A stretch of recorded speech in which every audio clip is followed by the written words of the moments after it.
Ahora sí, arranco de vuelta entonces. Mi nombre es Luis del Prado, yo soy el director de la Escuela de Negocios de la Universidad del Museo Social Argentino. Les quiero dar la bienvenida en nombre de la universidad, comentarles que contamos con la presencia del doctor Eduardo Cisco, que es el rector de la universidad, y del licenciado Aníbal Usuriaga, que es el secretario general.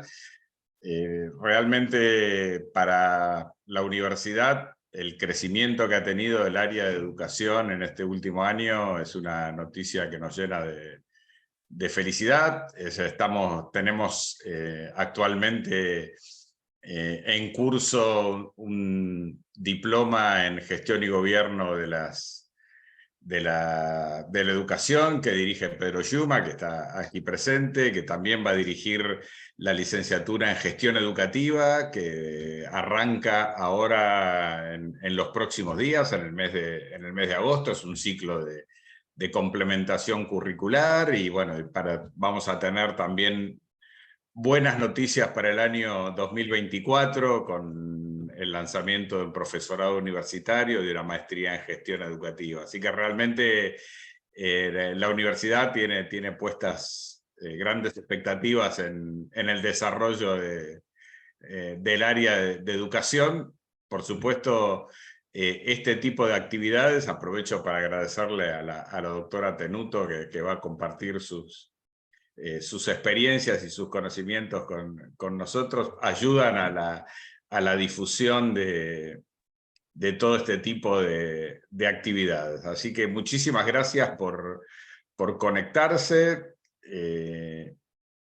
Les doy la bienvenida en nombre de la universidad y le paso la palabra a Pedro Yuma para que presente a la doctora Marta Tenuto.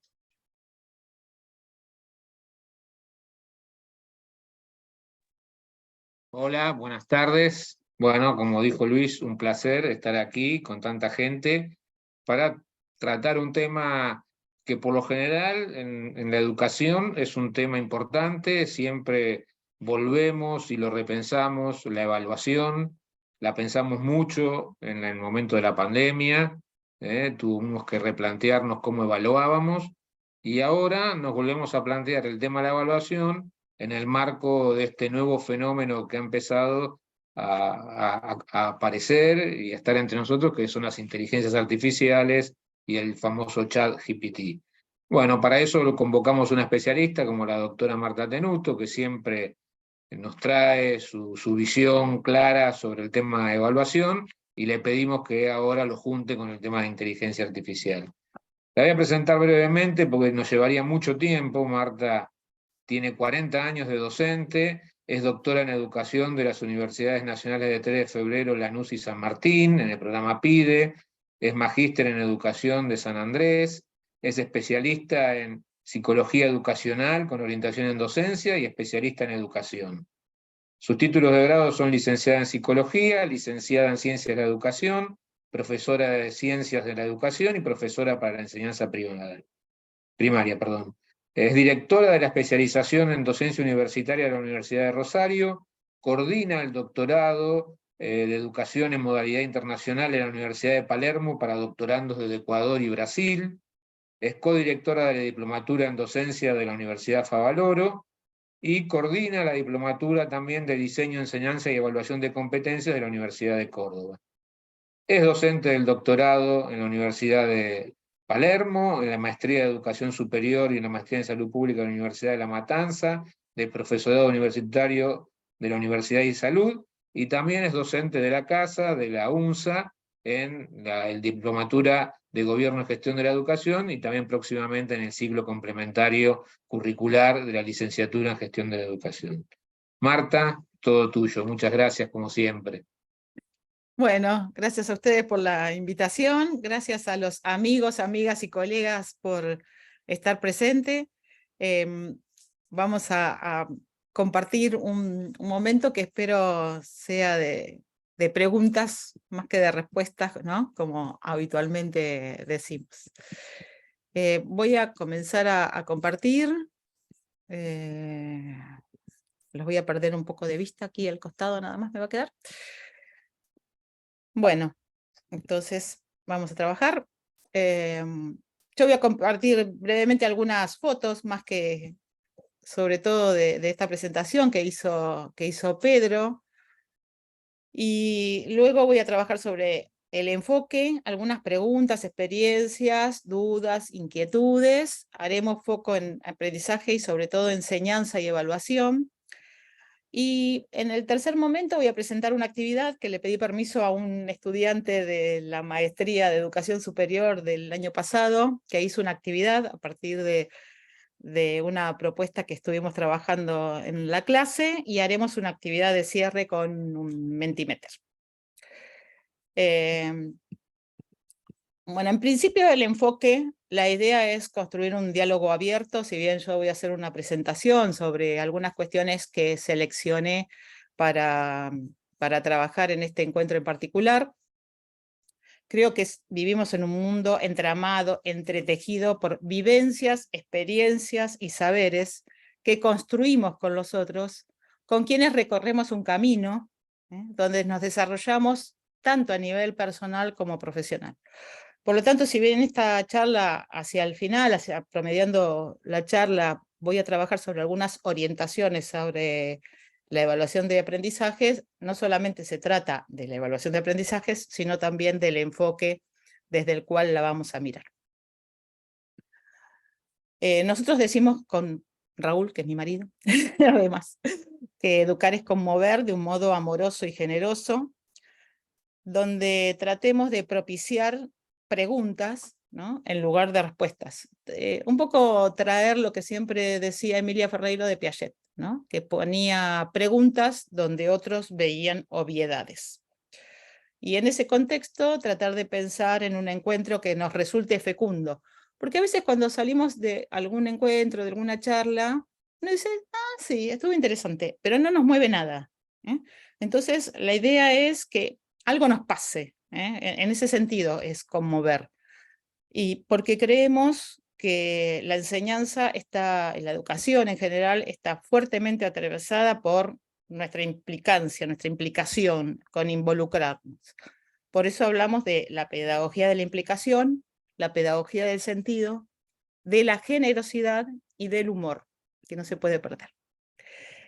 Lo que va a recorrer esta charla son estas preguntas, pero preguntas que no voy a contestar, sino que se las voy a dejar a ustedes para que reflexionen sobre ellas y vean qué decisiones toman. ¿Qué prácticas personales y profesionales modificaremos?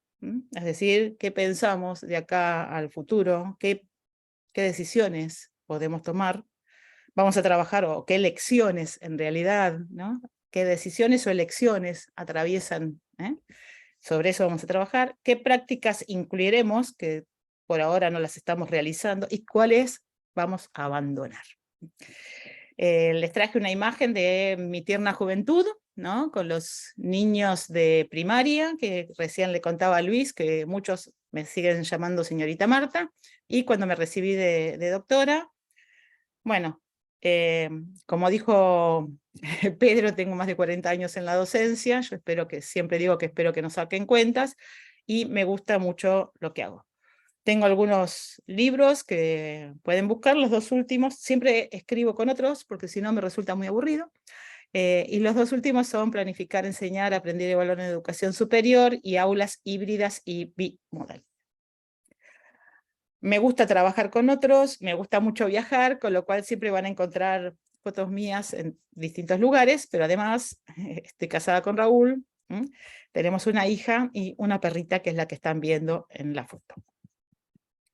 Para comenzar, lo que vamos a ver es que estamos atravesados por el cambio, donde el cambio es... Sí. ¿Alguien quería hablar? Bueno, entonces retoma. El cambio es la constante, es decir, a veces nosotros decimos ¿qué es lo que cambia? En realidad el cambio es lo permanente, es la constante. Entonces lo que tenemos que preguntarnos es cuál es la dirección y el sentido del cambio, hacia dónde vamos y hacia dónde queremos ir. Hacia dónde vamos y hacia dónde queremos ir, que no siempre coinciden. Y para eso traje una frase de Alicia en el País de las Maravillas, que en realidad se llama Las Aventuras de Alicia en el País de las Maravillas, que fue escrita por el matemático, fotógrafo y escritor británico, que escribía bajo el seudónimo de Lewis Carroll. Por favor, dice Alicia al gato, ¿podría decirme qué camino tomar a partir de aquí?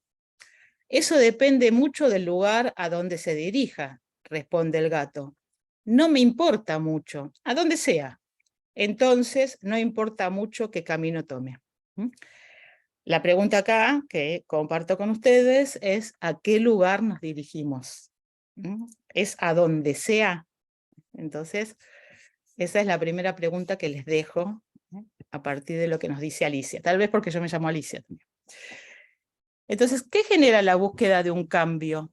Genera parte de un estado de insatisfacción. Nosotros, hombres y mujeres, todos nos moviliza el deseo y siempre queremos un cambio a partir del estado de insatisfacción. La insatisfacción es permanente, así que si alguien cree que uno logra algo y a partir de ahí, bueno, así se moviliza el deseo, así funciona el deseo. Entonces, nosotros tenemos algo que no nos satisface, nos parece que puede estar mejor, y creemos que hay una situación a la cual podemos arribar. Y ahí pensamos en el cambio. Ahora, antes de pensar en un cambio, nosotros dije, el cambio es constante y estamos cambiando. La pregunta es, ¿qué queremos cambiar y hacia dónde vamos? Pero antes de pensar en el cambio y de cambiar, hay que pensar en escenarios. Es decir, ¿cuál es el problema al que estoy atendiendo y cuáles son los escenarios ideales y el escenario catastrófico? ¿Por qué? Porque no todo cambio es positivo. Siempre hay que analizar el cambio. Yo siempre llevo una imagen que me acompaña, que es la de los dinosaurios, que dice, estrella fugaz, deseo que haya un cambio en nuestra aburrida vida. Y sí, hubo un cambio catastrófico, ¿no? Y esta otra imagen es, bueno, sí, vayamos adelante y demos un paso hacia adelante. Bueno, pero ¿hacia dónde vamos? ¿Hacia dónde vamos? Entonces, la pregunta que tenemos que hacernos siempre es, ¿hacia dónde nos dirigimos? ¿Cuál es el sentido y la dirección del cambio? Para trabajar los temas que voy a abordar, que está vinculado a inteligencia artificial, voy a tomar una frase del autor que se llama Oscar Luis Gracier, que es un argentino.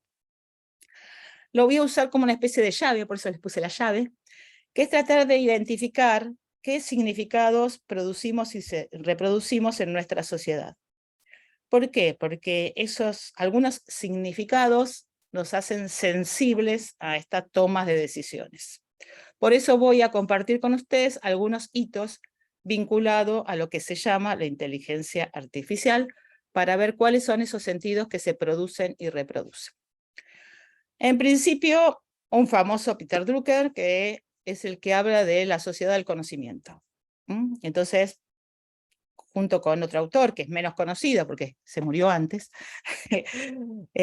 son los que están trabajando sobre esta idea de que las tecnologías de la información y la comunicación transforman radicalmente mercados, productos, puestos de trabajo, etc. ¿Y qué hace que nosotros veamos la sociedad y el mundo de una manera distinta?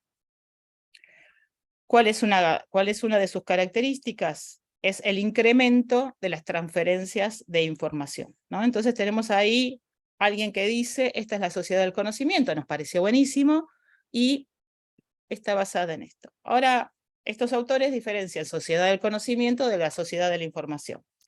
Y dicen que la sociedad de la información solo crea y difunde datos, así en bruto, sin procesamiento. Entonces, uno dice, bueno, sociedad del conocimiento, entre sociedad del conocimiento y de la información, me quedo con la del conocimiento, porque hay un procesamiento de los datos. Transforma la información para tomar medidas efectivas. Si ustedes miran yo no lo decidí, pero si ustedes miran la difusión, el flyer, hablaba de la efectividad, ¿no? Entonces, está sostenido en esta idea de que con mayor información que yo lo transforme en conocimiento, voy a poder tomar medidas efectivas.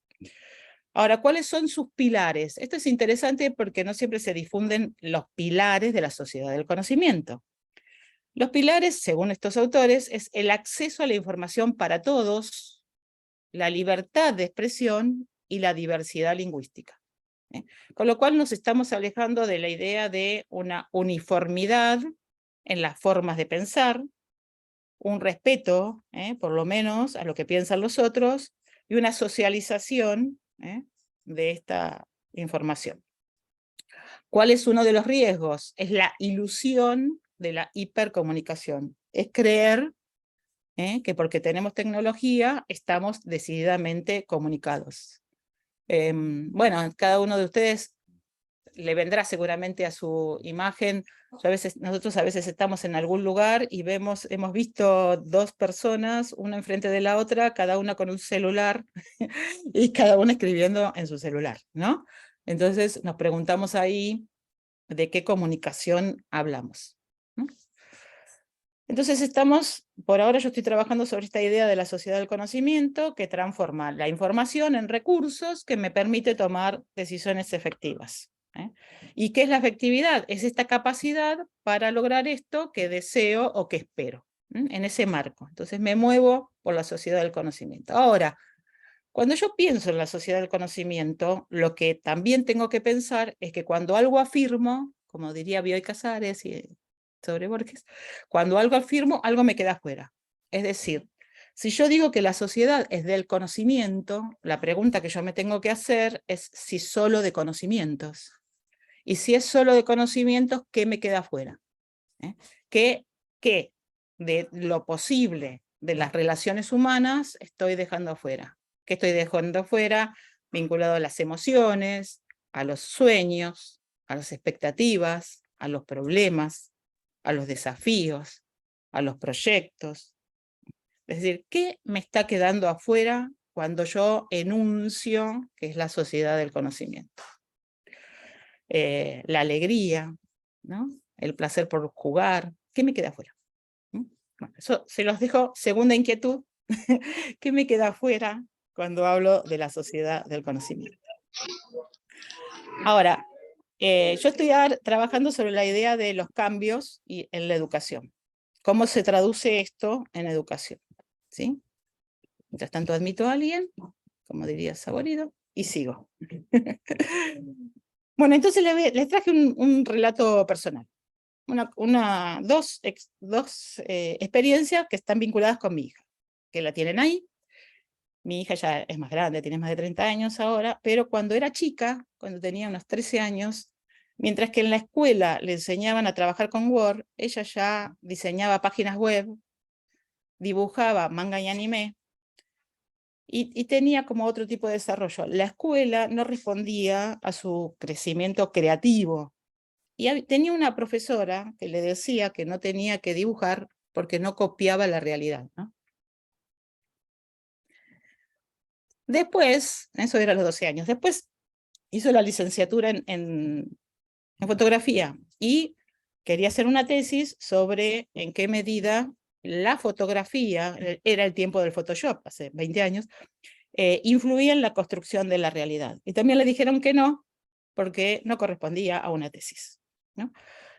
Bueno, no se desanimó. En la parte inferior tienen a un ornamentador de camellos, ella se dedica a ser contadora de historias, ¿no? Ahí tienen su página, pero lo que quiero es compartir con ustedes es cuántas veces nosotros a los estudiantes que que están tratando de desarrollar su creatividad, ¿no? les vamos poniendo trabas en el camino. ¿Y por qué es preocupante? Porque el otro día me dijo una profesora de primer año de la universidad que ella nota que los estudiantes llegan con menos expresividad que antes. ¿No nos deberíamos preocupar? Entonces, nosotros no solamente somos nuestras acciones, nuestras prácticas y nuestros conocimientos, no solo somos la inteligencia, sino también somos nuestros sueños, nuestras emociones, nuestras vivencias. De lo contrario, somos nosotros los que nos estamos transformando en máquinas, porque las emociones, las vivencias, los sueños es lo que nos caracteriza.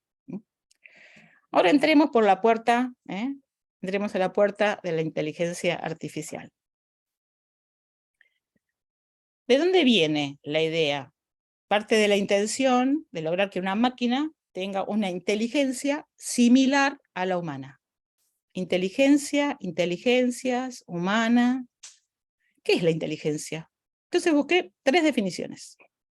Una es del diccionario de Oxford, que dice facultad de la mente que permite aprender, entender, razonar, tomar decisiones y formarse una idea determinada de la realidad. Bien, primer problema, de la mente.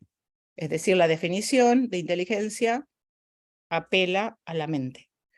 Bueno, Piaget, que es muy conocido por todos, capacidad de adaptación, también hablaba de capacidad de resolver problemas, ¿recuerdan?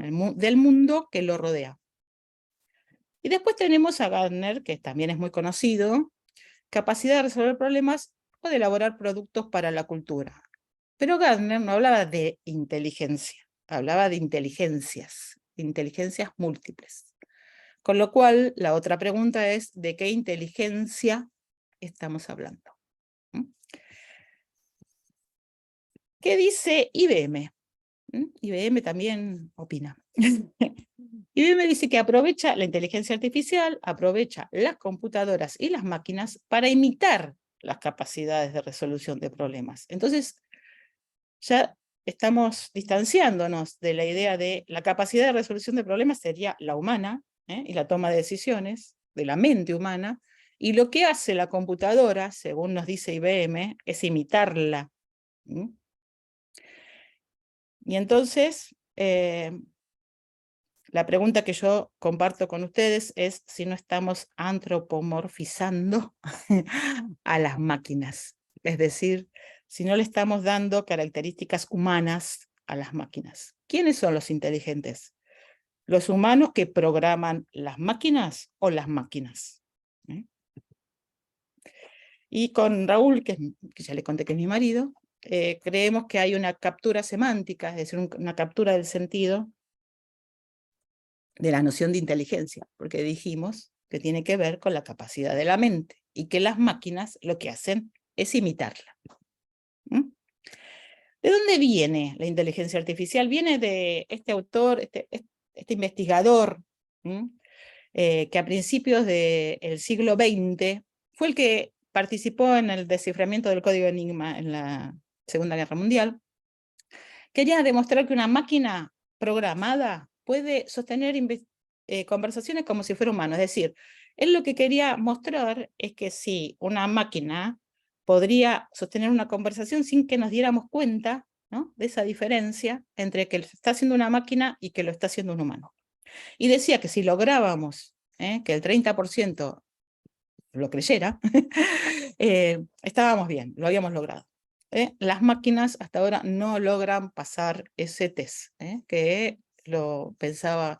La vida de Turing es muy entre interesante y espeluznante en algún punto sobre lo que le pasó. Después tenemos un matemático que ha tenido mucha influencia, que en la década del 60 creó un programa para reconocer las palabras claves en las frases del usuario. Y él decía que modeló una conversación con preguntas abiertas, pero que le había llamado mucho la atención que le creyeran tanto, ¿no?, que lo tomaran tan en serio.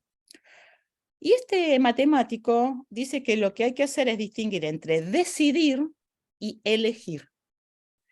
La decisión y el control es del proceso industrial, mientras que la elección es del juicio, es decir, es nuestra. Por eso nosotros decimos, la decisión entonces le queda a las máquinas y la elección es nuestra. Por ejemplo, ustedes piensen, ¿uno qué hace con la pareja? No la decide, la elige. Entonces, hay una diferencia marcada entre decisión y elección.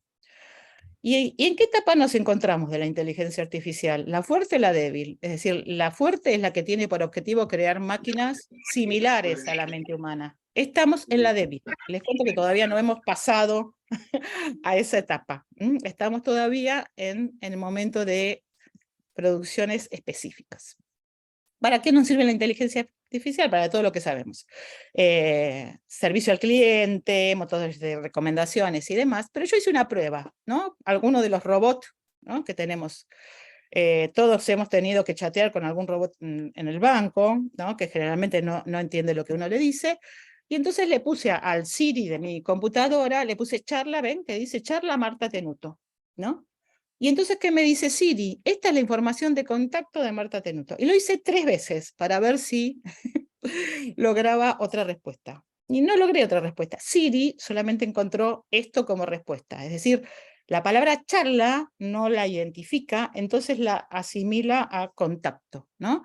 Y todos hemos tenido alguna experiencia con robot, donde el bot, que parece que fuera más simpático, nos contesta, pero no le entiendo, claro, no está dentro del repertorio. Por eso lo que pasa, ya en julio, no hace mucho, las Naciones Unidas han dicho que el desarrollo que tiene la inteligencia artificial, tiene que ser gobernado. Es decir, hay una preocupación, porque si bien, dicen las Naciones Unidas, tiene un enorme potencial, puede amplificar los sesgos, reforzar la discriminación, los discursos de odio y propiciar niveles de vigilancia de tintes autoritarios. Por eso, una de las cosas que recomiendan es que cuando carguemos datos en esto que es la inteligencia artificial, no carguemos datos personales. La UNESCO también se ha pronunciado, ya se viene pronunciando, fíjense cuál es la fecha, de 2019, y dice para qué nos podría servir la inteligencia artificial en educación, para la gestión, para el empoderamiento de los docentes, para el aprendizaje y la evaluación, para ciertos valores, ¿sí? Para distintas cuestiones, pero también están trabajando sobre cómo pensar, y para eso se ha establecido este consenso, y lo que dicen es que hay que pensar en 5 cuestiones transversales, que son la utilización equitativa e inclusiva de la inteligencia artificial, que respete la equidad entre géneros, la ética, la transparencia, que sean comprobables los datos, lo cual es todo un tema, y que haya un seguimiento, evaluación e investigación. ¿Sí? Es decir, esto se ocupan, tenemos ya distintas cuestiones, tenemos a los enfoques, tenemos a los organismos, y ahora voy a entrar a la vedette de los últimos meses, el chat GPT, porque en castellano es GPT. Yo suelo usar castellano. Entonces, yo puse acá que es posible que algunos se hayan anotado pensando que yo iba a enseñar cómo se usa. Lo que voy a enseñar es cómo se puede usar, no cómo se usa, sino cómo se puede usar. Y vamos a ver que el chat GPT no es equivalente a inteligencia artificial. Y ahí tenemos que tener cuidado entre la relación parte a todo, porque es un programa que podemos ubicar dentro de la inteligencia artificial. Y también pensé en las relaciones entre el amo y el esclavo, que alguna vez nos hizo pensar Hegel, ¿no? En esta hay 2 hombres que luchan a muerte por el puro prestigio, a muerte, por lo tanto uno puede matar al otro, pero en el momento en que puede hacerlo, deciden que uno se convierte en amo y el otro en esclavo. El esclavo lo que hace es darle todo lo que necesita al amo, es decir, todo lo va sirviendo de tal manera que el amo depende del esclavo para su subsistencia. Entonces, la pregunta que yo les hago y que comparto con ustedes es ¿quién es el amo y quién es el esclavo? Ahora volvemos al chat. Bueno, sabemos que esto tiene una reciente creación, es del 2018. Recuerden que además la información que les da es de aquello que pudo recopilar hasta el 2021. Y la inventó el matemático que ya habíamos visto, de la década del 60, que son simuladores de conversaciones humanas. ¿A qué se dedicó este matemático? Que había hablado de la distinción entre decisión y elección. A oponerse a ordenadores donde los robots se usen como armas o se creen robots soldados. ¿En qué se basa el chat GPT? Se basa en un modelo de lenguaje basado en técnicas de aprendizaje supervisadas y técnicas de refuerzo. ¿Qué es el aprendizaje supervisado? son conjuntos de datos que los humanos van etiquetando y que se van formando como grupitos. Vieron que uno tiene los datos y les va poniendo etiquetas, es decir, los agrupa y los clasifica. Entonces se van armando estos procesos de clasificación. ¿Y qué otra cosa sobre qué se basa también? Se basa en las técnicas de refuerzo. Ustedes se acordarán de Skinner, que acá lo tenemos, con la técnica donde él reforzaba la respuesta correcta de la palomita cuando se movía, la alimentaba, y esa recompensa hacía que perdurara la respuesta elegida y se reforzaba esa respuesta. Eso todos lo conocemos, es lo que busca el conductismo, que Watson ya dijo hace casi 100 años, ustedes me dan 100 personas y yo voy a conseguir que uno sea un ladrón, el otro un militar, etc. Entonces lo que busca es el reforzamiento de aquella respuesta que creen que tiene que perdurar. Esta es la base de nuestras prácticas en el Facebook. Si ustedes miran, el Facebook lo que va haciendo es va armando nuestro perfil, como Google, lo que hace estas inteligencias artificiales arman nuestro perfil, y lo que hace es reforzar aquello que va encontrando que nos va gustando. Por eso a mí, por ejemplo, me aparecen videitos de animales y es probable que a otro le aparezcan, no sé, videos de autos y de otra cosa. ¿Por qué? Porque lo que va armando es nuestro perfil y nos va dando aquello que nosotros mostramos que nos gusta. Para eso está pensado esta forma de reforzamiento. Si alguien quiere saber más sobre este tema, los invito a mirar la película El desafío de las redes, que está en Netflix. Bueno, entonces, se crean modelos de recompensa, donde voy conformando estos modelos, y son los humanos los que van haciendo estos etiquetamientos que después se convierten en programaciones y que conforman nuestro perfil.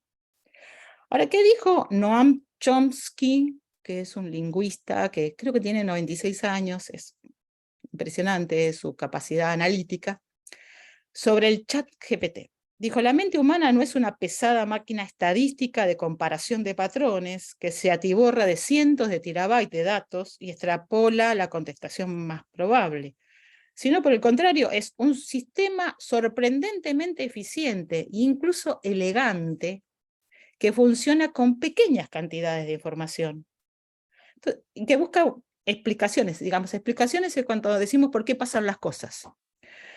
Una de las cosas que uno puede descubrir es que los sistemas todavía, los robots, necesitan muchos datos para poder caracterizar algo.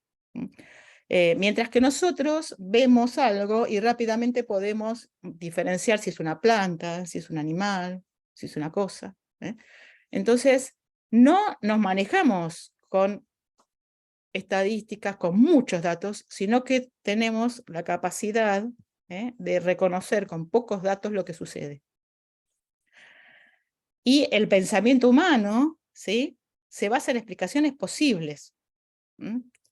Y acá una frase de Sherlock Holmes que me encantó, porque a mí me encanta Sherlock Holmes, que dice, cuando hayas eliminado lo imposible, lo que quede, por improbable que sea, debe ser la verdad. Ahora, acá hay otro elemento que no hablamos también cuando hablamos de sociedad del conocimiento, también podemos entrar ahí, que es precisamente una competencia transversal, que es la ética. Es decir, en qué medida las máquinas pueden incluir la ética, porque nosotros tendríamos, por lo menos eso esperamos, y tratamos de formar no solo profesionales, sino sobre todo ciudadanos que se comprometan éticamente. Bueno, este es el encuadre y ahora vamos a entrar en las relaciones entre aprendizaje, enseñanza y evaluación. Sobre esto se podría hablar mucho, pero hasta aquí. En educación, ¿qué enfoque? Nosotros siempre miramos desde algún lugar. ¿Sí? Los que me conocen saben que yo insisto con esto. Nosotros estamos atravesados por nuestra historia vital, nuestra trayectoria, nuestras formas de pensar, por las formas que nos enseñó la profesión. Digamos, hay un sinnúmero de cuestiones que intervienen en nuestra perspectiva. Siempre miramos desde algún lugar. Por eso es importante pensar que los grupos Cuando son heterogéneos, lo heterogéneo hace al enriquecimiento y no a su empobrecimiento, como a veces creemos. Y hay un término muy interesante que podemos pensar, que es la idea de prosumidor. ¿Qué quiere decir prosumidor? Es aquel que no solamente consume, sino que también produce. Creo que en los últimos años, y en producto de la pandemia, muchos de nosotros nos hemos convertido en prosumidores. Es decir, nos convertimos de consumidores, en muchos casos, a productores. ¿Qué dice aquel enfoque que trae la idea de prosumidor? Que hay 3 ejes que tenemos que trabajar, que es el diseño, la comunicación y la evaluación. Todo esto en un marco de trabajo colaborativo, de respeto y de valor ético. Y el componente investigativo lo atraviesa a todos. Entonces voy a pasar brevemente por cada uno de los ejes, y después voy a entrar en enseñanza y evaluación. Entonces, el prosumidor, ¿qué piensa? ¿En qué ámbito se mueve? Diseña ambientes de aprendizaje. Es decir, nosotros pensamos en cuáles son esas plataformas que mejor nos sirven, o modificamos lo que tenemos. Por ejemplo, el Prezi, que mi amiga Analía, que por ahí la vi que andaba, le encanta el Prezi. Entonces, ¿qué podemos hacer? Entramos al Prezi y podemos ver que alguien hizo un Prezi, y que nosotros lo que podemos hacer es modificarlo. Es decir, podemos utilizar, reutilizar lo que otros utilizaron, lo que otros diseñaron, lo que otros hicieron. Lo podemos usar también como está, porque está a disposición. Tenemos que pensar también estrategias de comunicación e interacción, y que estas estrategias tienen que ser colaborativas, reflexivas, abiertas a la discusión. También tenemos que pensar en actividades pedagógicas y didácticas. Y acá insisto con que las decisiones, las elecciones, son nuestras. Tenemos que pensar en cómo comunicarlo de una manera abierta, donde trabajemos sobre fortalezas y debilidades, con el uso de las TIC, o de las TAC, del aprendizaje y el conocimiento, o de las TRIC, como vamos a ver después.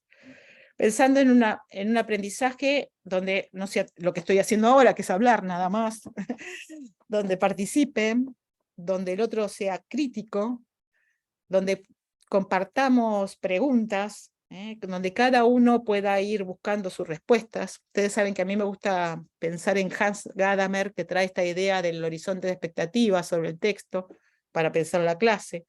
Yo voy con preguntas y las voy resolviendo o fortaleciendo. De hecho, cuando uno le pregunta qué se llevan, van a ver que son todas cosas distintas. Para desarrollar la creatividad, trabajar con los otros, que permeen nuestras acciones, y en ciertos trabajos propositivos. Si ustedes, no sé si les pasa, pero en los últimos tiempos parece que es el monumento a la queja, por lo menos en Argentina. Nos dice, bueno, a ver, está bien, analizamos la realidad y ahora pensamos qué podemos hacer, porque con criticarla solo no alcanza. ¿Cuál es nuestro desafío? Avivar la curiosidad. Y acá quiero hacer un paréntesis. Recordemos que los niños, las niñas construyen la realidad a lo largo del tiempo. Si nosotros le ponemos desde pequeños una pantalla delante, van a construir la realidad a través de la pantalla y van a creer que eso es la realidad. Ya está pasando con nuestros niños y niñas que creen que existe un mundo de príncipes y princesas, ¿no? Bueno, preocupémonos sobre lo que está pasando con los niños. Bueno, y hacer una serie de preguntas y poner a disposición experiencias. El eje de la evaluación, alimentar los ejes que ya hablamos, trabajar sobre la retroalimentación y básicamente ir virando de un uso de las tecnologías de la información con un carácter instrumental hacia un uso de las relaciones, de la comunicación con los otros y demás. Para eso, los 4 componentes resultan centrales. Cuando pienso en evaluación, tengo que pensar en planificación, tengo que pensar en aprendizaje, tengo que pensar en enseñanza. En general, cuando pienso en enseñanza, pienso cómo creo que los demás aprenden. Y a mí en los últimos tiempos me gusta trabajar en este camino, que es de las situaciones auténticas, ¿Cuáles son las situaciones auténticas? Aquellas más próximas a la vida social y profesional de nuestros estudiantes, de nuestros aprendices. Es decir, situaciones reales. Yo sostengo, ¿no? Y hoy estaba leyendo un filósofo que decía que la realidad está ahí, nosotros tenemos que...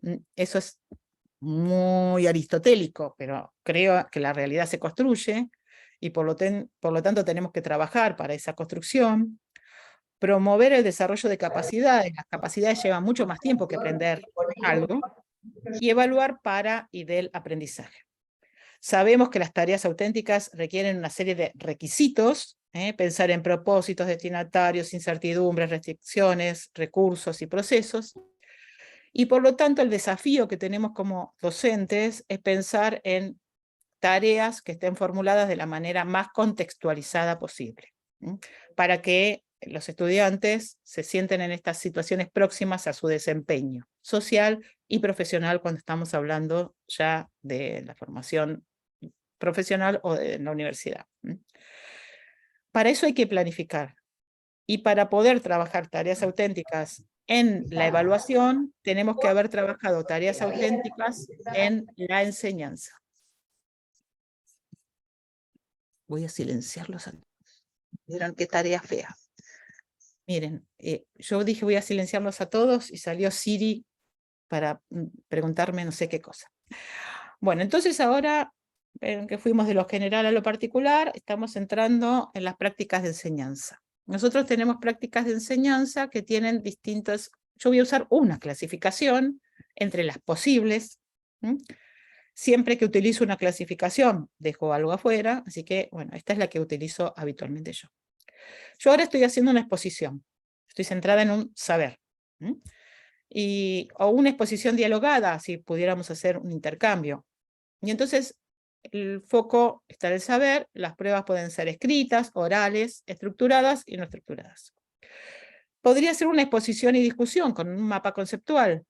¿Cuál es el foco? En el relacionar y jerarquizar. Y la evaluación la puedo hacer con mapa conceptual porque trabajé con mapa conceptual. Puedo trabajar con una demostración que está centrada en un saber hacer, o una instrucción directa, ambas en saber hacer, y entonces voy a tener que evaluar desempeño con un instrumento de registro estructurado como lista de chequeo, escala de apreciación, rúbrica. Nosotros estamos trabajando con clasificaciones. Yo estoy usando una clasificación como otras. Entonces, lo que estoy trabajando es que la evaluación puede ser informal, semiformal y formal. Yo lo que mencioné recién era la evaluación formal. La informal es, por ejemplo, ahora si ustedes participan, si yo digo, bueno, a ver, ¿qué les pareció? La semiformal son las tareas, las actividades que ponemos en el aula, que le damos a los estudiantes, y las formales son las que presenté antes, las que vimos antes, y que vamos a ver después. Entonces, las formales pueden ser estructuradas, no estructuradas, orales, escritas o de desempeño. De acuerdo a cómo enseño, es cómo evalúo. Si yo trabajé con un tipo de propuesta, la evaluación debe estar relacionada con eso. Y voy a tener que munirme de algún instrumento estructurado para la corrección. Lista de chequeo, escala de estimación o de apreciación y rúbrica. Ahora, recordemos algo. Si yo quiero desarrollar capacidades, esas estrategias que les mostré recién son insuficientes, porque solamente la que uso mapa conceptual, que trabajo sobre relaciones, me va a servir para desarrollar la capacidad de jerarquizar y demás. Pero las otras, no desarrollan capacidades. Entonces, tenemos que pensar en cuáles son otras estrategias, otras prácticas que me van a permitir desarrollar capacidades. Y la otra pregunta es cómo me voy a apoyar con la tecnología. Entonces, volvamos para atrás. Si yo tengo una exposición dialogada centrada en el saber y voy a tomar como evaluación formal pruebas escritas, orales, estructuradas, puedo tomar algún tipo de evaluación semiformal a través de foros semiformal. Entonces podría poner que vamos a poner un foro colaborativo donde todos tienen que aportar algo. ¿Se acuerdan que la idea era que fueran prosumidores? Es decir, que no solamente nosotros seamos prosumidores, sino que también los estudiantes. Entonces tienen que buscar, llenos de esperanza, y aportar algo. Y puedo ponerlo como criterio de cursada. Es decir, todos tienen que aportar algo, y es obligatorio, pero no lleva nota, es obligatorio nada más. Para esto también me puedo servir del Google Drive, con las limitaciones que tiene el Google Drive, que a veces nos dejan, hay que pedir permiso, etcétera, y demás. Pero podría darles, ¿no?, alguna actividad donde ellos trabajen, ellos y ellas trabajen, y tengan que compartir, ¿no?, y después tener algún tipo de lista de chequeo, escala o rúbrica, si decido evaluarla de manera formal. Puedo usar el Google Form para relevar saberes previos, por ejemplo, en un aula invertida. ¿Cuál es el aula invertida? Recuerden que es cuando le damos a los estudiantes unos videos, materiales, etcétera, y cuando vienen a la clase, vamos a trabajar con ellos. Bueno, ahora, ¿para qué me va a servir el chat GPT? ¿Para qué me va a servir? El chat usa lo que se llaman prompts, que son enunciados, para, entre comillas, comunicarnos, ¿sí? En realidad son instrucciones. Nosotros le damos las instrucciones y el chat busca información. Por ejemplo, de algo que necesito, que me indique cómo puedo hacer algo. Ahora, ¿qué tengo que hacer para que los enunciados sean más precisos? Incluir criterios. Tengo que, cuanto más criterios le pongo al chat GPT, más preciso es lo que me va a responder. Recordemos que es información. Entonces estamos en esto que estamos trabajando. Ahora, si yo trabajo con exposición y discusión, y lo que quiero desarrollar es relacionar y jerarquizar, voy a utilizar un mapa conceptual. Para usar un mapa conceptual, puedo utilizar el Lucidchart, por ejemplo, que es un programa que permite compartir la elaboración del mapa. Es muy intuitivo, es decir, hay que irlo corriendo. No. El único requisito cuando el mapa es compartido es que todos tienen que estar registrados y desde uno de ellos se invita a los demás, que permite desarrollar la capacidad de relacionar conceptos, de jerarquizar, etc. Puedo evaluar con mapas si enseñé con mapas, si no, estoy en problemas. También el Lucidchart permite elaborar diagramas, cuadros sinópticos. Recordemos que la diferencia entre mapa conceptual y cuadro sinóptico es que el mapa conceptual es jerárquico, lo general a particular, y las relaciones entre los conceptos horizontales de la misma jerarquía están en igualdad. Mientras que los cuadros sinópticos, el mapa tiene enlaces, no tiene enlaces el cuadro sinóptico. Entonces muchas veces hacemos cuadros sinópticos más que mapas conceptuales, ¿sí? Para eso les puedo dar a los estudiantes una rúbrica analítica donde diga cómo se espera, o una lista de chequeo, cómo se espera que lo haga. Puedo usar un Mentimeter, que es lo que vamos a usar al final de esta charla, para relevar saberes previos o que se llevan, por ejemplo, ¿sí?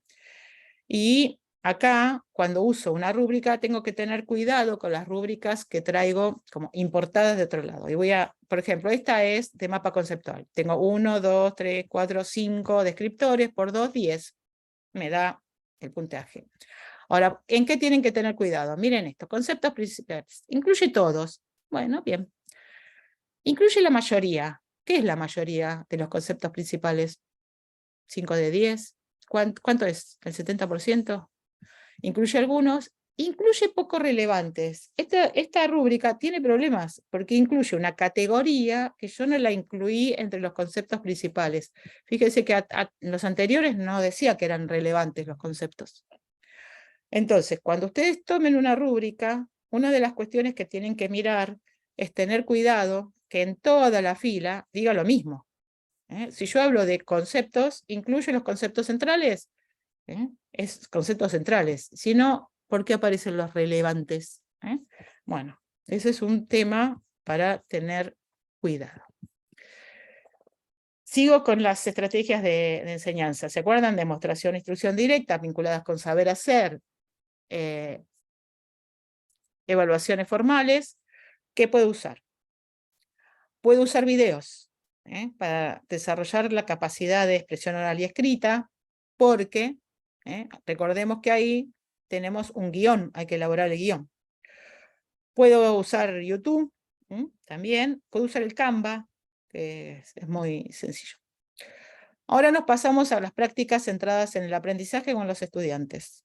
dijimos que para poder desarrollar capacidades no eran suficientes las que acabamos de ver. Por lo tanto, vamos a ir hacia las vinculadas con el saber hacer. Instrumentos formales, pruebas no estructuradas, producciones, desempeños y registros estructurados. ¿Qué podemos usar? Podemos usar simulaciones. Hay, por ejemplo, para trabajar física, química, biología, ciencias de la Tierra, hay unas simulaciones que se llaman PET, que están abiertas, y nosotros podemos trabajar con eso. Hay muchas plataformas que trabajan de manera gratuita con simulaciones. Hay una cosa que hay que tener cuidado y advertirle a los estudiantes, que cuando nosotros grabamos algo, cuando usamos algo para después transmitirlo, tienen que chequear que esté bien la transmisión, porque a veces cuando uno mira el video tiene cortes, y la conexión a lo mejor fue mala, y no lo grabaron bien, entonces bueno, hay que trabajar sobre eso. ¿Para qué nos puede servir el ChatGPT? Para simular entrevistas. Le pido que me simule una entrevista. Entonces, vamos a nuestras consignas. Yo el otro día estaba con las colegas en la Diplomatura de Gobierno y Gestión. Vamos a dejar de compartir. Y por algo. ¿Cómo vamos hasta acá? Ya hablé un montón. ¿Vamos bien? Sí, muy bien, muy bien. Muy bien. ¿Un poquito más? ¿Podemos un poquito más? Sí, bien. ¿Sí? Bueno. Entonces, un poquito más y ya terminamos. Para no cansarlos, pero después van a tener que hacer algo ustedes. Entonces, yo les contaba que el otro día estaba con las colegas de la Diplomatura de Gobierno y les dije, van a imaginar que viene el director de la diplomatura a preguntarles qué se llevan de esta materia. En parejas tienen que elaborar un párrafo. Y ¿para qué me sirvió la plataforma? Estábamos en un Zoom para armar grupos y cada uno de los grupos fue y elaboró un párrafo. El párrafo fueron todos distintos, porque para poder elaborar el párrafo tienen que haber estado en la clase y el GPT no me sirve para elaborar el párrafo, porque el GPT no estuvo en mi clase y por lo tanto no va a poder responder a consignas auténticas. Entonces, ¿para qué me sirve el GPT? Para buscar información. ¿Para qué no me sirve? Si yo le pongo consignas próximas al desarrollo profesional y social de los estudiantes, no va a poder responder, porque yo necesito que respondan de manera contextualizada. Entonces ahí tenemos ese tema. Recordemos que los desafíos cognitivos son diferentes, entonces si yo voy a trabajar esto de imaginen que tengo que trabajarlo en la enseñanza y después lo voy a trabajar en la evaluación. Y que también tengo que trabajar con devoluciones constructivas, es decir, con la más llamada feedback o retroalimentación, que ayudan a clarificar el buen desempeño, que le permiten autoevaluarse, que fomentan la interacción. Y entonces acá, ¿qué puedo usar? Yo puse algunos, hay muchísimos. De hecho, vi que algunos de los colegas que trabajamos en un curso de elaboración de materiales andaba por allí. Podemos trabajar con un podcast. Podemos trabajar con foros. Hay foros de Moodle que permite grabar 2 minutos un video o un audio. Podemos trabajar con Spotify. Podemos trabajar con un programa que se pronuncia Anchor, pero se llama Anchor, y que se baja al celular. Entonces, hay una serie de programas y de recursos que nos permiten hacer devoluciones constructivas. Hay otros que nos permiten recuperar lo que hemos realizado. Acá hay uno que es interesante. Este es un descubrimiento que me trajo Raúl de una clase que vio de una colega, y que si ustedes miran, tiene una serie de materiales a disposición, que por ejemplo, este enlace tiene como, ¿vieron lo que aparece en la televisión, ¿no? Que uno le pega y gira una rueda? Y entonces va haciendo distintas preguntas, y los estudiantes van contestando las preguntas, tiene un cierre lúdico. También podemos usar un TikTok para recuperar la clase. Entonces, yo les voy con permiso de mi estudiante, ya estamos finalizando, les voy a mostrar un TikTok que armó Un estudiante el año pasado, cuando ante la consigna ustedes tienen que compartir qué aprendieron, qué se llevan de esta clase, y era la consigna para la semana siguiente. Era una clase de didáctica universitaria, y el estudiante, como ustedes pueden ver, armó, vamos a darle audio, 1 minuto con 25. Es decir, él recuperó lo que vimos en la clase, que yo lo voy a compartir ahora. La doctora Marta Tenuto nos invitó a recorrer las teorías del aprendizaje a través de un viaje en tiempo y espacio para poder ponernos en contexto de donde los protagonistas fueron moldeando las distintas ideas. Pero antes de comenzar, nos propone cuestionarnos el sentido común, cómo tenemos una construcción cultural para tener respuesta a diferentes situaciones sin un nivel de reflexión. ¿Y qué es lo relevante? Que podamos reflexionar las decisiones que tomamos como docentes. Muy resumido, los modelos que estuvimos viendo son el modelo individualista, los modelos individualistas, donde hay una enseñanza-aprendizaje, un estímulo-respuesta, repetición y ejercicio. Hicieron pruebas con animales, gato, paloma, con hijos, y entendiendo que el hombre aprendía de la misma manera. Por otro lado están los modelos contextualistas, donde el sujeto aprende en situación. El docente ofrece un ambiente facilitador, pero no es el responsable de la enseñanza.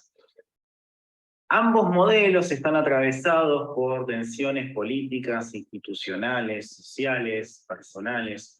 Y en 1 minuto estoy hablando de una clase de 6 horas que podría haber sido de 6 meses porque está repleto de información. Si te resultó interesante, hay un montón de cosas para averiguar y poder seguir construyendo. Bueno, yo le pedí permiso a mi estudiante para pasarles a ustedes. Fíjense que es 1 minuto con 25 lo que hizo. Un TikTok. ¿Por qué? Porque a veces le decimos, bueno, ¿cómo resumen lo que vimos en la clase de hoy? ¿No? Y siempre le pedimos papeles. Es decir, le pedimos un párrafo, le pedimos algo en Word, a lo sumo algún PowerPoint. ¿Por qué no presentar trabajos finales? ¿Por qué no presentar a través de un video con una presentación? ¿Por qué no armar recuperaciones de clase a través de TikTok? Es decir, a través de todos los recursos que precisamente nos da la tecnología. Nos implica también empezar a conocer algunas de las cosas que no usamos tan habitualmente.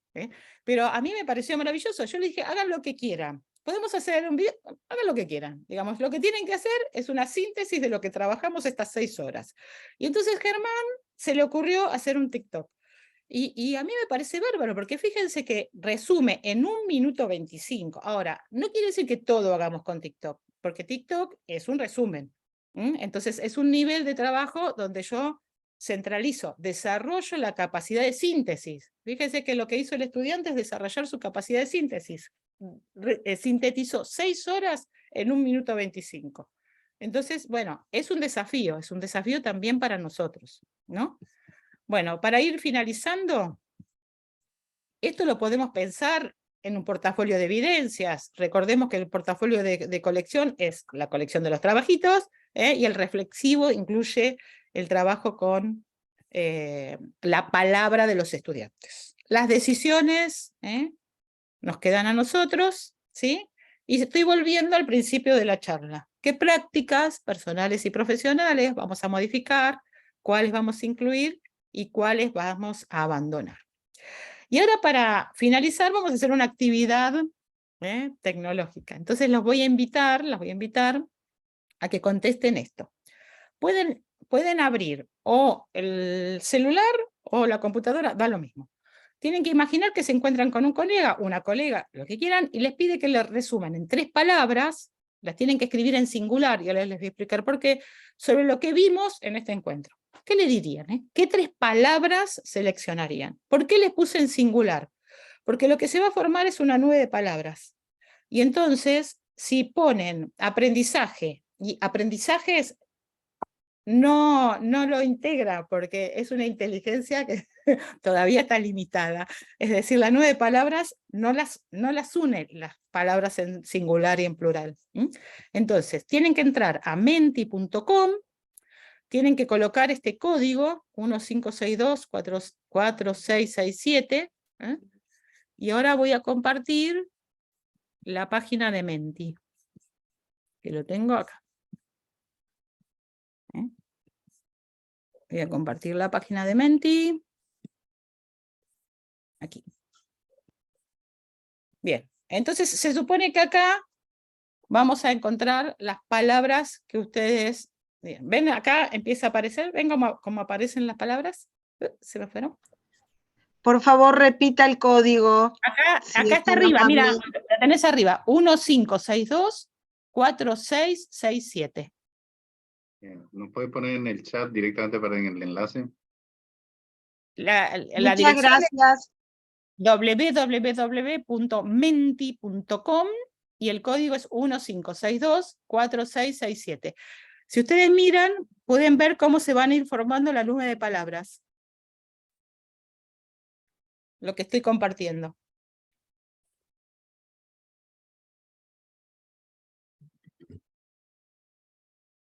Y a la derecha, en la parte inferior, dice cuántas personas participaron. Ahora ya vamos con 22 personas que participaron.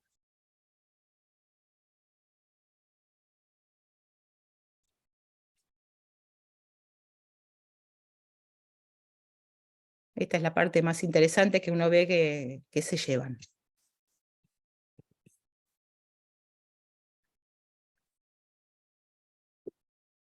Ahora les cuento, cuando concluyamos esto, para que todos compartamos cómo se arma.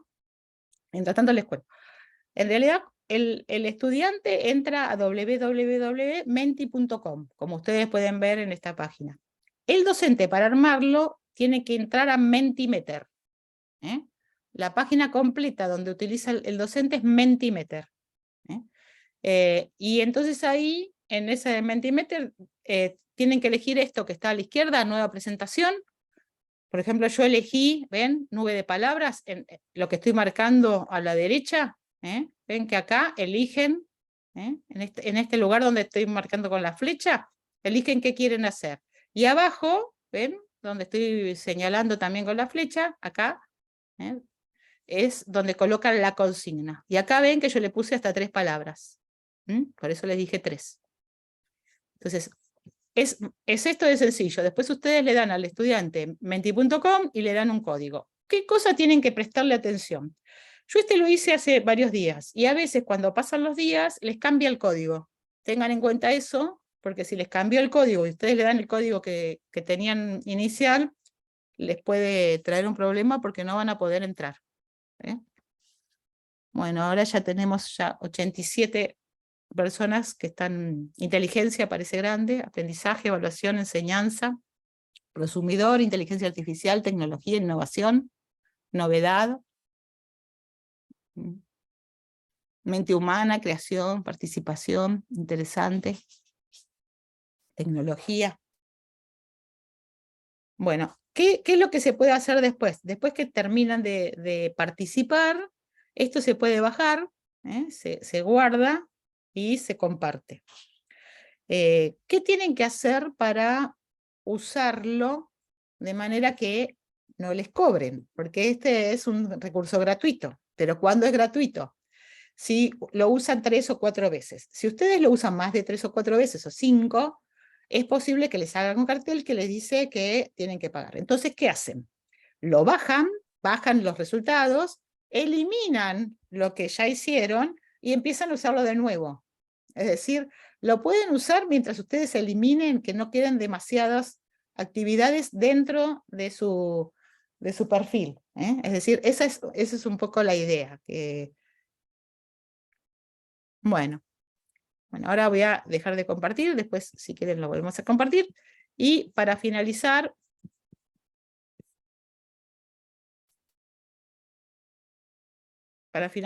elegí una frase.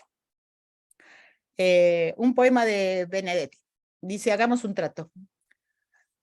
Compañera, usted sabe que puede contar conmigo. No hasta 2 o hasta 10, sino contar conmigo. Si alguna vez advierte que la miro a los ojos y una veta de amor reconocen los míos, no alerte sus fusiles, ni piense que delirio. A pesar de la veta, o tal vez porque existe, usted puede contar conmigo. Si otras veces me encuentra huraño sin motivo, No piense que es flojera, igual puede contar conmigo. Pero hagamos un trato, yo quisiera contar con usted. Es tan lindo saber que usted existe, uno se siente vivo y cuando digo estar quiero decir contar. Aunque sea hasta 2, aunque sea hasta 5, no ya para que acuda presurosa en mi auxilio, sino para saber a ciencia cierta que usted sabe que puede contar conmigo.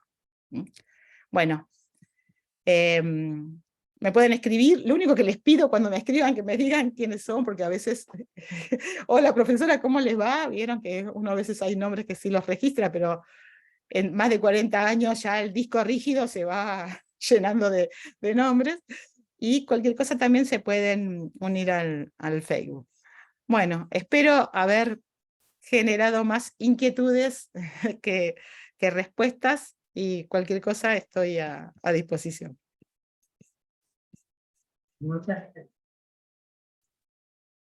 Muchas gracias, profesora. Buenas noches. Si alguien quiere, abrimos un espacio breve para algunas preguntas. Si alguien quiere escribirla en el chat o hacerla en voz alta, por favor. Están...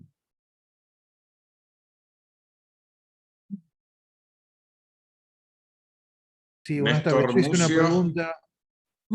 Perdón, lo tenemos a Néstor. Vamos por orden. La tenemos a Néstor Mucio, que fue el que primero levantó la mano. Adelante, Néstor. Hola, Néstor, ¿cómo te va? Hola, doctora, ¿cómo le va? Un gusto estar nuevamente en contacto con usted. Bueno, la verdad que usted ya me conoce de varios cursos. Yo vine interesadísimo en esto por el tema que iba a abordar. Usted se extralimitó, se fue a otros temas de aprendizaje, en fin. Yo quería hacer centro en la parte de inteligencia artificial. La verdad que tengo una mala experiencia porque me tomó mal parado en la materia del primer cuatrimestre. La aparición de ChatGPT. Yo suelo dar trabajos así para que, publicaciones para que los alumnos hagan un resumen y se expresen con sus palabras sobre el mismo. Entonces empecé a encontrar producciones de los alumnos con perfecto, digamos, inclusiones de palabras, que inmediatamente me di cuenta que no eran elaboraciones de los... ¿Cómo? Que algo pasaba. Sí, que no eran propios de los alumnos, inclusive de tercer año y de quinto año no eran propios de ellos, porque la carencia que tienen en la redacción y en la lectocomprensión en este momento es atroz y va a ser peor los próximos años. Y entonces los tuve que sentenciar directamente, porque no puede ser que ni bien apareció esta tecnología, lo primero que hacen es utilizarla para el facilismo. Y después me llevé alguna sorpresa con el ChatGPT, porque a mi colega se le ocurrió poner en el ChatGPT la descripción que había hecho una alumna, a ver si lo había contestado él, y él contestó que sí, que había elaborado ese informe. Bueno, ahí quedó, entonces nos confirmó. Pero resulta que yo hago un informe y él hace otra prueba mucho más exquisita. Toma mi informe que yo estuve 2-3 días elaborando y lo pone en el ChatGPT y le pregunta al ChatGPT si él había hecho eso y le contesta que sí. Ahí murió definitivamente la apreciación que pudiera tener por esa tecnología, y ya le digo, lo sentenció a los alumnos. Ahora yo empiezo otra materia en el segundo cuatrimestre, así que ya les voy a advertir en la primera clase que no me utilicen, porque se los reconoce al instante que son descripciones que no describen los alumnos por la carencia de redacción que tienen. Son redacciones perfectas que le tira el ChatGPT sobre temas conocidos, por supuesto, en la parte de enfermedades, en fin, biología, etcétera, tema, o sea, evidentemente no cabe duda que tiene mucha información GPT, ¿no? Sí. Lo que pasa, bueno, sí, igual es hasta el 2021. Lo que sucede, Néstor, es que recordá que Perrenú, que es un suizo, es el que acuña la idea del oficio de alumno. En realidad el oficio de alumno atraviesa los niveles educativos y sabemos que ese es el oficio de alumno. Por lo tanto, nuestro desafío es tratar de pensar en consignas que tengan que ver con nuestras clases. Si nosotros hacemos consignas contextualizadas, el chat GPT no va a poder contestarlas porque no estuvo en nuestras clases. Entonces va a ser imposible que pueda acudir a él, al chat o a cualquier otro programa para poder responderlas, porque es una consigna contextualizada a lo que nosotros vimos. Por eso ese es nuestro desafío. El desafío es transformar, utilizar la tecnología, pero a nuestro servicio. Y para eso hay que también pensarlo, ¿no?, estratégicamente.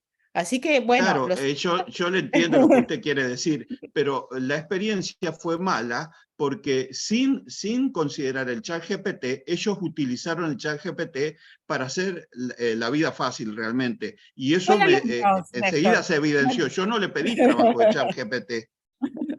Son alumnos, es así. Puede ser que Pero, algunos lo hayan hecho, así que sí. sí. Bueno, gracias, Néstor. Gracias a usted, como siempre. De nada. La Bien. palabra a Rosana López. Hola, ¿qué tal? Buenas noches para todos. Doctora Tenuto, la verdad es que me quedé con ganas de más sobre la evaluación con inteligencia artificial, específicamente la evaluación con ChatGPT, o bueno, GPT, como le gusta llamarlo a usted. Yo soy profesora de inglés, así que para mí es bueno. Así que bueno, perdón. Sí, te admito que vos que sos de inglés, puede ser. Bueno, vi como muchas herramientas digitales que podemos utilizar a diario, pero me siento como que lo que venía buscando era esto de utilizar la inteligencia artificial para crear evaluaciones que sean desafiantes para nuestros estudiantes, en las cuales se pudiera incluir ChatGPT, porque es muy potente, pero obviamente cambia todo nuestro paradigma, todo el paradigma que teníamos. Entonces nuestras consignas de evaluación deben ser completamente distintas. Claro. Nosotros nos ponemos a pensar en el famoso copy-paste, o como yo le llamo copy-pastear. En español, también hace un montón de años nos dirigíamos a Encarta o después a Wikipedia, ¿sí? Y de todos modos, nuestros estudiantes podían hacer exactamente lo mismo que con ChatGPT. Entonces, es como que me quedé ahí con... Ahora lo que hace, la diferencia es que el chat lo que te hace es seleccionarlo, y antes lo seleccionabas vos. Digamos, el criterio vos le das la orden y hasta cierto punto, el programa selecciona por vos. Hasta cierto punto, depende de cómo yo use el prompt. Claro, porque depende de la instrucción. Por eso yo les decía que el tema, si pensamos en el chat nada más, el tema, que es lo que dicen las recomendaciones, es que tiene que ser tan preciso y sumarle criterios de búsqueda. Con lo cual ahí el desafío está pensado en realidad en cómo construir esos criterios de búsqueda. Ahora la pregunta es, ¿el inteligente es el chat o es el que construye los criterios para que el chat conteste? El que construye los criterios para que el chat conteste, obviamente. Y entonces eso es lo que podemos usar en favor también de nuestros estudiantes. Claro. ¿Cómo enseñarles a crear criterios, a crear prompts que realmente desafíen eso que ellos tienen que investigar. Y bueno, me parece que por ahí va la cosa, en discrepancia con lo que decía, no sé si era Felipe el que estaba hablando anteriormente, pero bueno, me pareció importante rescatarlo porque creo que la inteligencia artificial llegó y llegó para quedarse. Entonces somos nosotros los que tenemos que cambiar nuestra forma de enseñar, nuestra forma de evaluar, una vez más, como lo hicimos muchas veces, pero no tomarlo como enemigo, sino como un ¿cómo aliado. pensar en crear criterios? Y el otro tema es que siempre las evaluaciones tienen que ser, apuntan a un repertorio de actividades, porque si nosotros solamente evaluamos algo, nos quedamos centrados en ese tipo de evaluación. Entonces, bueno, en algún caso enseñaremos cómo crear criterios, en otro utilizaremos el mapa conceptual, en otro utilizaremos, por ejemplo, nube de palabras ahora se está utilizando para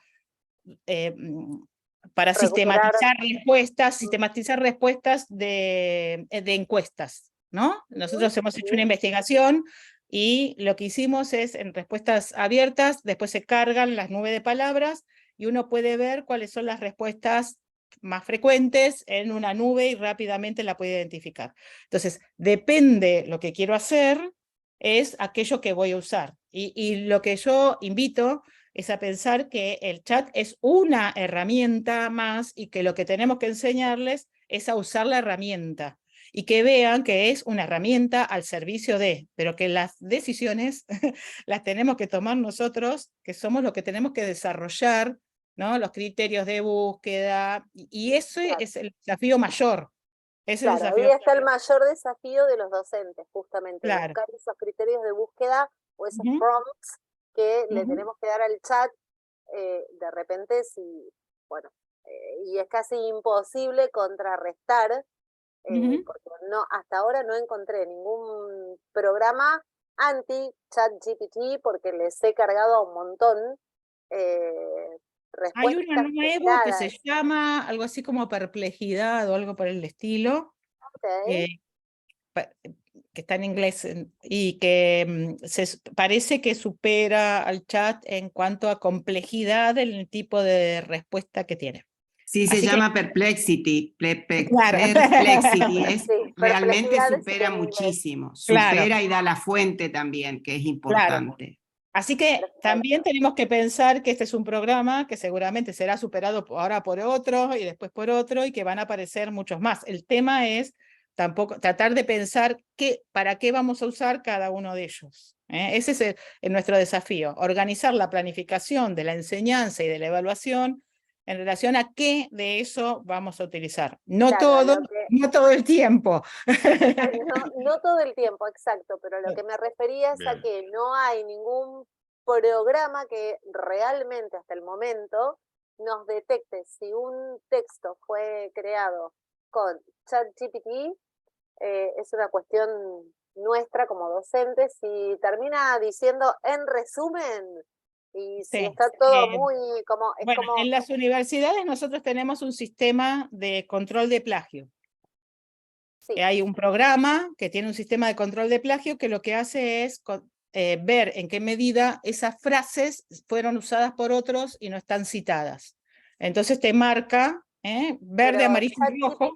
ChatGPT lo que tiene, en mi experiencia, perdón, y con esto termino, en mi experiencia yo lo he probado estando con mi hijo y mi nuera al lado, los tres hacerle la misma pregunta, y tiene la capacidad de enviar, en ese caso, 3 respuestas que, si bien dicen lo mismo, son diferentes. ¿Por qué?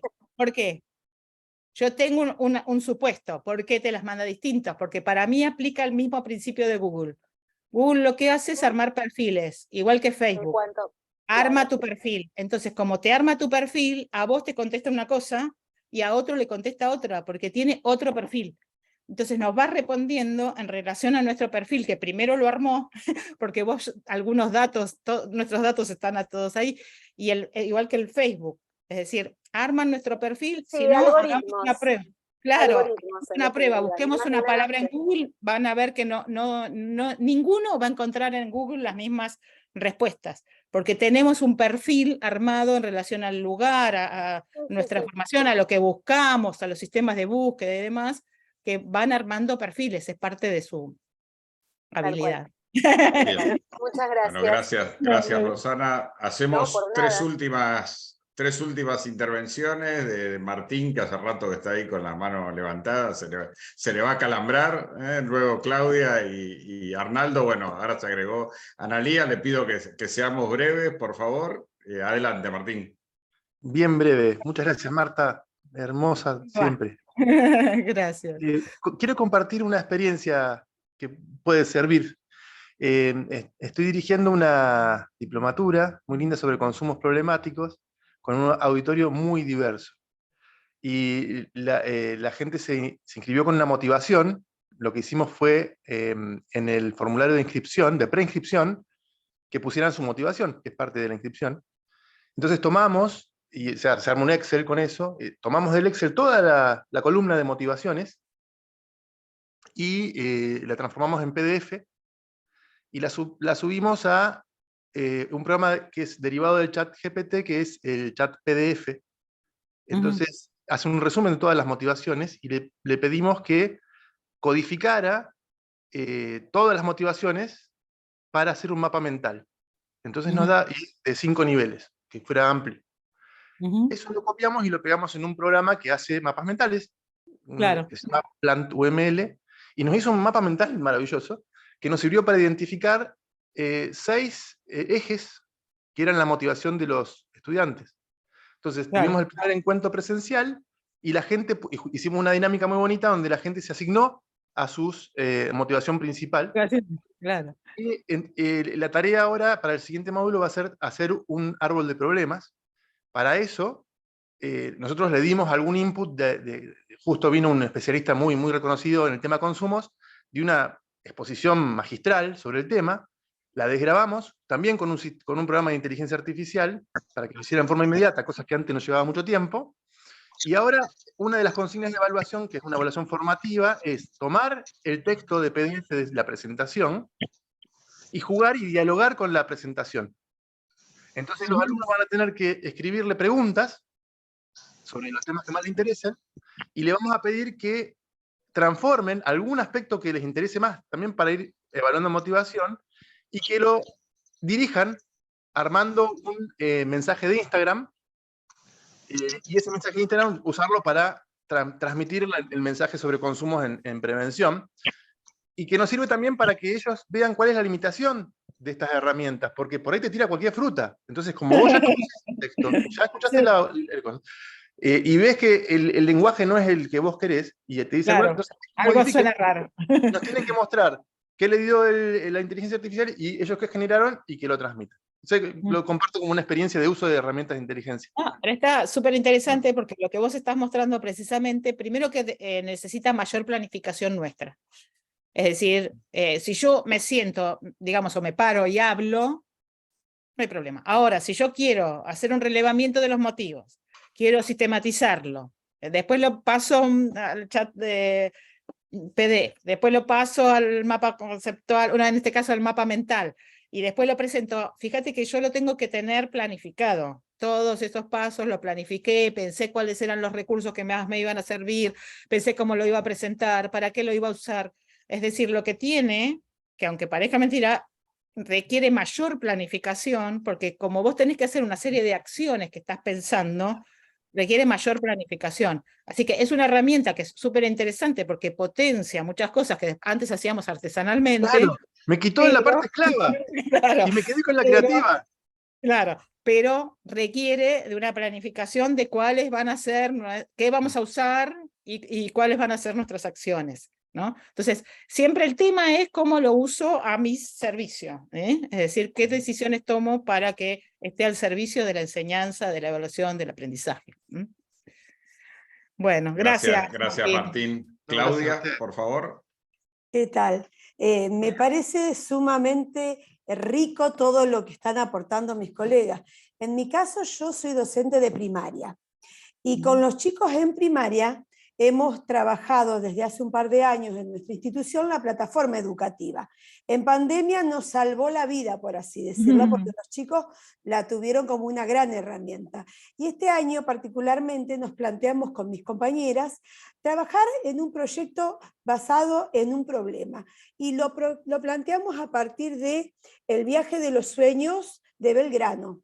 Entonces, nuestro proyecto apuntaba a tener como resultado final la presentación del acto. Entonces dijimos con las chicas, vamos a ver cómo podemos hacer para implementar todas estas herramientas y que nos sirvan como elementos más allá de la biblioteca, que gracias al colegio tenemos una biblioteca muy rica en material, pero queríamos tratar de sumar algo más además de la plataforma. Entonces trabajamos con un muro de preguntas donde tratamos de propiciar en ellos a ver de qué manera podríamos hacer preguntas para que este chat GPT, como dijeron ellos, porque había algunos que los papás se lo nombraban, nos pueda ayudar a no tener que estar leyendo tantos libros que teníamos en la biblioteca. Entonces empezamos a ver cómo formulábamos las preguntas. Primero armamos el muro de preguntas, fuimos viendo, ingresamos algunas preguntas y veíamos que se nos disparaban las respuestas y que venía un montón de información. Claro, de todo. Entonces empezamos a ver cómo teníamos que formularlas. La propuesta de ellos era, reunidos en grupos reducidos, ver de qué manera podíamos plantear esas preguntas. Y ellos mismos fueron modificando las preguntas que nos sirvieron como herramientas. Y cuando llegamos a concluir las 10 preguntas que íbamos a usar como eje, una de las profes le dice, bueno, esto que hicimos es llegar a formular un prompt. No sé cómo se pronuncia, que siempre me da trabajo, perdona a las teachers. No, está todo bien. Entonces, ellos mismos dijeron, señor, pero lo hicimos nosotros, ¿sí? Claro. Y entonces el robotito, dicen ellos. No, le digo. Ustedes le fueron indicando a esa inteligencia artificial qué era lo que querían y cómo tenía que ir haciendo esas pequeñas conexiones. Fue realmente maravilloso. Estuvimos 3 semanas que destinábamos ciertos horarios de las clases para hacer este tipo de trabajo, para que no se nos haga tan pesado. Pero la evaluación fue en el mismo proceso. Nosotros, al ir viendo cómo ellos lo iban utilizando, íbamos evaluándolo. Bien, ahí tenés otro tema, Claudia. Muchísimo. Muy interesante la experiencia, pero vos estás señalando otro tema, que es que lleva tiempo. Sí. Es decir, esto lleva un tiempo, vos estás señalando, nosotros nos reunimos durante tiempo, fuimos trabajando, lo procesamos. Exacto. Este trabajo lleva más tiempo. Por lo tanto, hay que chiquitos de 9 y 10 años. Claro, pero aunque sean más grandes, te digo, llega a tiempo igual, porque en realidad como lleva un proceso de trabajo, de amasado, podríamos decir, de que trabajo y vuelvo y lo vuelvo a trabajar y demás, lleva más tiempo. Entonces eso también hay que tenerlo en cuenta. Cuando nosotros hacemos un cambio, si nosotros no consideramos que esta nueva actividad lleva más tiempo, a veces queremos hacer lo mismo en el tiempo que antes teníamos para otras actividades donde no estaban incluidas. Entonces hay que considerarlo la variable tiempo. Así que muchas gracias, Claudia, por tu experiencia y por hacernos reflexionar sobre esto. Vamos entonces con las últimas 2 consultas. Adelante, Arnaldo. Sí, bueno, muchas gracias y agradezco y felicito la presentación, doctora. La pregunta es muy sencilla, digamos, o muy rústica. Así como el truco, digamos, de la descontextualización, como para poder, de alguna manera, eludir, esquivar la trampa de que una solución la dé el chat GPT sin más análisis. Me parece que lo nombró al principio, pero después no hizo hincapié, pero como que nombró que había otros, digamos, otros trucos, por decir de alguna manera, aparte de la descontextualización. Nosotros, por ahí, cuando se trabaja con casos, por ahí uno dice, bueno, tendrían que buscar para el caso 3 o para el caso José, lo que fuera, digamos.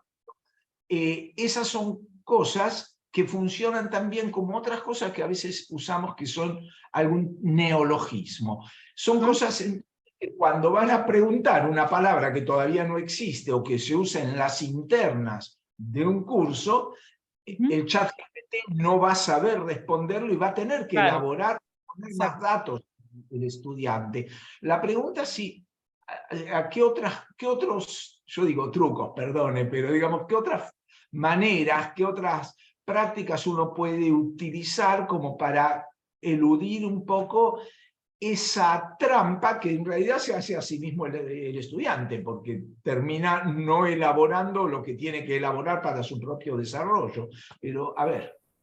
Sí, yo lo que haría es trabajar precisamente trabajar con ellos un ejercicio con el chat, a ver qué pasa y cómo lo resuelven sin el chat, por ejemplo. Digamos, a veces lo que uno puede hacer es ver, bueno, a ver qué hace el chat y qué cuestiones no cubre. Por ejemplo, recién decía Martín, bueno, a veces dice cualquier cosa, ¿no? Entonces, criterios de validación de la información, ¿sí? Acá, por ejemplo, hubo en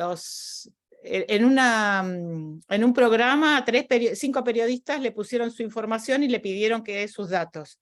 Y de los 5 periodistas, ninguno había acertado, el chat GPT no había acertado a ninguno dónde había nacido. Aparecían otras cosas. Es decir, hay temas vinculados a la validación de los datos. Es decir, ahí, depende del nivel educativo que nos encontremos, hay cuestiones que nosotros tenemos que trabajar sobre cómo buscar información, que es precisamente cuáles son los criterios de búsqueda. Y ahí tenés un tema importante para ver, para controlar, ¿no?, las respuestas. Yo trabajaría sobre, pero te lleva tiempo, digamos, vamos de nuevo. Más allá de que esté relacionado con lo de uno, tendrías que hacer un ejercicio con una actividad cualquiera, que todos le ponemos una información y a ver qué nos responde para que vean qué tipo de información recibimos y qué calidad tiene esa información. Entonces ahí a enseñarles a evaluar la calidad de la información. Ven que pero lleva un tiempo eso. Funcionaría, por ejemplo, hacer algo al revés, sumar a lo nuestro el chat GPT y decirle a los alumnos, miren, vamos a trabajar sobre esto, cada uno pregúntele al chat GPT tal cosa y lo que ustedes me tienen que presentar son 3 críticas a la respuesta. Claro, ves que lo que haces es usarlo y mostrarle cuál es el criterio que le vas a aplicar a la información que te viene. Es decir, eso creo que es el desafío que cada uno tiene que leer a la luz de la materia que da, del nivel que se encuentra. Porque también depende si estamos en la universidad, si estamos en el grado, si estamos en el secundario, si estamos en formación docente. Yo pensaba, bueno, en formación docente, el chat GPT no nos va a decir cómo enseñar. Es decir, Analía está ahí, que trabaja en formación docente, nos puede a lo mejor ayudar en un programa, pero resulta que el programa tiene que estar atravesado por cómo lo pienso yo. Y entonces, bueno. Así que bueno. No, al contrario. Gracias, Arnaldo. Bueno, Analía, adelante. No, justamente yo iba a decir lo que planteó Arnaldo. Yo trabajo con psicopedagogas y gracias a esta charla de mi querida amiga, pienso decirles que la tarea para dentro de un mes es trabajar ellas con el chat GPT, traer al aula todo lo que el chat dice y presentarle a la profesora lo que dice el chat y la crítica reflexiva que ellas hacen sobre esto. Justo lo que dijo Arnaldo. Lo que quiero decirles a mis queridos compañeros, los que ya somos mayorcitas, es que alguna vez la televisión fue el gran enemigo de la escuela. También el cine fue el gran enemigo de la escuela. Dicen que cuando aparecieron los primeros libros impresos, dicen estos autores, todo lo que transmitían la enseñanza oral consideraban que el libro era el demonio y que iba a matar la transmisión de la información. Me parece que los humanos tenemos esta tendencia con la cual tenemos que trabajar de dejar de fabricarnos demonios. No hay demonios, hay cambio, hay transformación social. Y miren esta pavada que estoy diciendo, que me traigan a clase lo que el chat contestó. Y bueno, el trabajo sobre eso, reflexiono, critico, me fijo lo que falta, analizo el lenguaje. La televisión no fue, bueno, fue una gran enemiga para algunos educadores, para otros fue una gran amiga. Yo ahora estoy utilizando algunas películas de Netflix y series para analizar el peso de la cultura tan bien trabajado por Jerome Bruner. Es decir, somos nosotros los que nos tenemos que amigar con el tiempo cultural que nos toca vivir y entender que nunca vamos a enseñar bien si queremos irnos del tiempo, si queremos aislarnos en la gran torre de marfil, que a veces queremos que las universidades sean eso. Así que muchas gracias, Marta. Voy a usar, te juro, el chat GPT. Después me contás. Nosotros tenemos con Analía, no saquen cuentas, 50 años de amigas. Exactamente. Así que... Pero existían otras cosas, qué sé yo. Bueno, vamos por la vida. Bueno, muchas gracias, Analía. Bueno, muy bien. Hemos llegado al final. Le agradezco nuevamente a la doctora Marta Tenuto por su calidad y su calidez, su calidad profesional y su calidez personal. Realmente creo que nos vamos todos con muchas inquietudes, con muchas preguntas, con muchas ganas de seguir profundizando esta cuestión y con un enorme desafío de adaptarnos a la época en la que nos toca enseñar y en la que nos toca vivir. Así que muchísimas gracias a todos por haberse conectado en nombre de la Universidad del Museo Social Argentino, y espero que nos volvamos a encontrar muy pronto. Bueno, adiós, buenas noches. Muchas gracias a todos por la presencia, por haber donado una parte de su tiempo. Sí, Pedro. Buenas noches. Bueno, entonces nos vemos en algún momento. Muchas gracias y hasta pronto. Gracias. Adiós. Gracias. Chao. Gracias. Chao.